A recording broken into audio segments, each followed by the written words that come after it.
I'm excited about today's video because today we're talking about gimbals.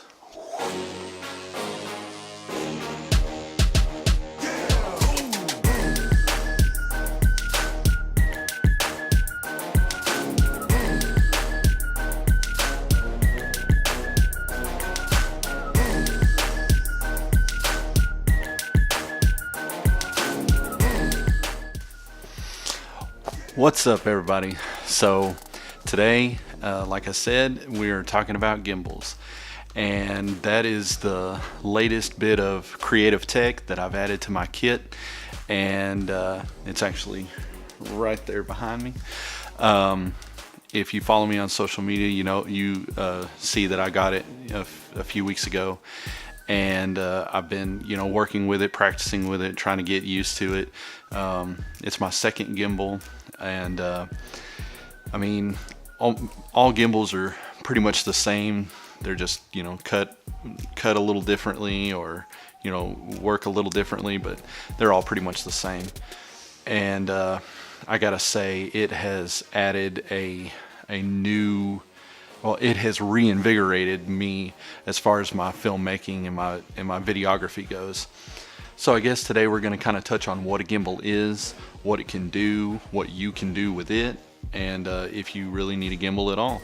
Okay, so first thing is a gimbal is a type of stabilizer, and it utilizes 3 or more motors or servos to counteract certain movements that it can detect. That way it smooths out your footage. So up until I got the gimbal, I was shooting a lot of my B-roll in 120 frames per second, because whenever you shoot in 120 frames per second, it smooths everything out. So when you're going handheld, you can try to be as still as possible, but you're still going to get those those little bumps and shakes and stuff like that. And a camera's in-body stabilization can only do so much. But yeah, I did some trust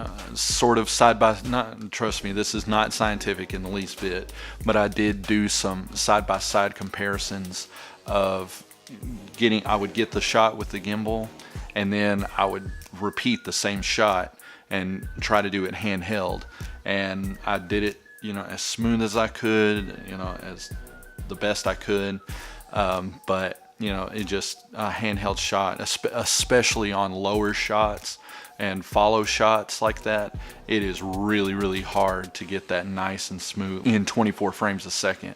If you want to do follow shots on 120 frames per second, you can get away with going handheld. It's going to be nice and smooth and look really good. Shooting in slow motion really helps with that. It smooths it out and makes it a lot less noticeable. Now, don't get me wrong, you can do a whole lot of stuff handheld, and it'll look good, like depending on what type of feel or element you're going for. Like if it's like a chase scene or something like that, then you kind of want that anxiety from from the camera shake and stuff like that.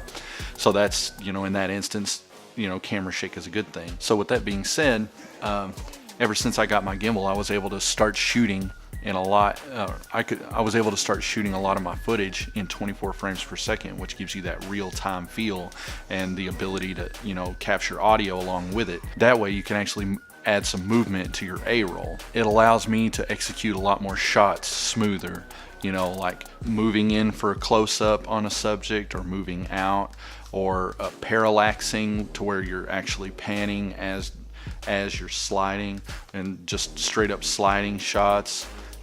It gives you the ability to do follow shots or leading shots. It allows you to get that nice buttery smooth footage that you want.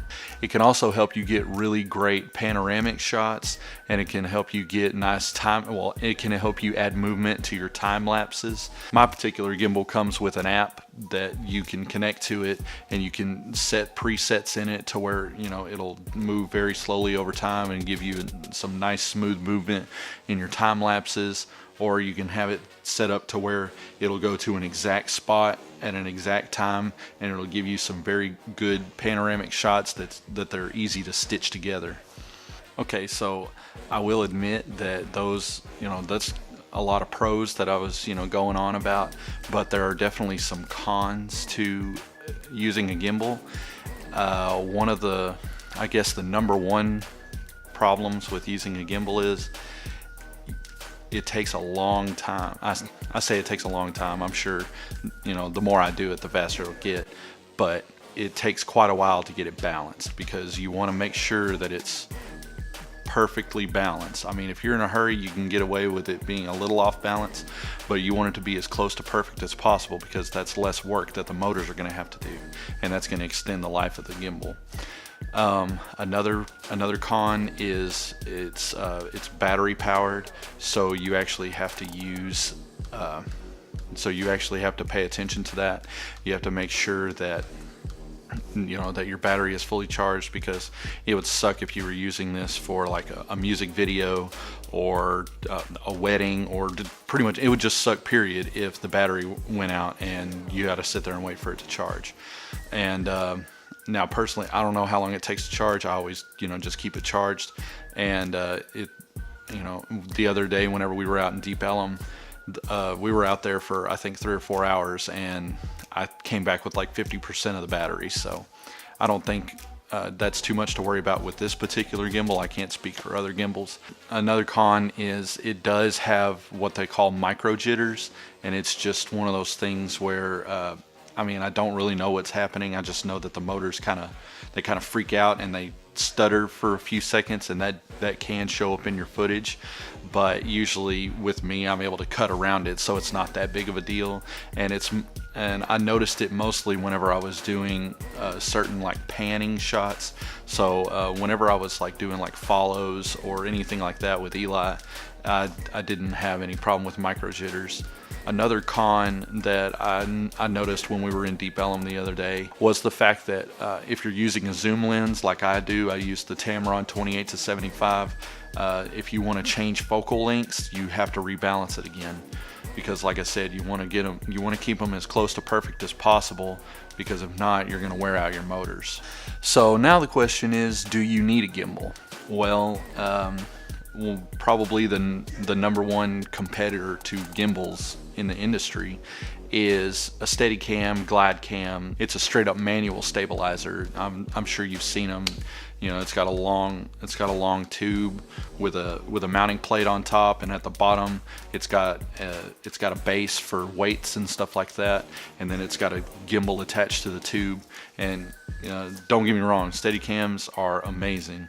They do just about everything that gimbals can do, and you don't have to worry about battery life or anything like that.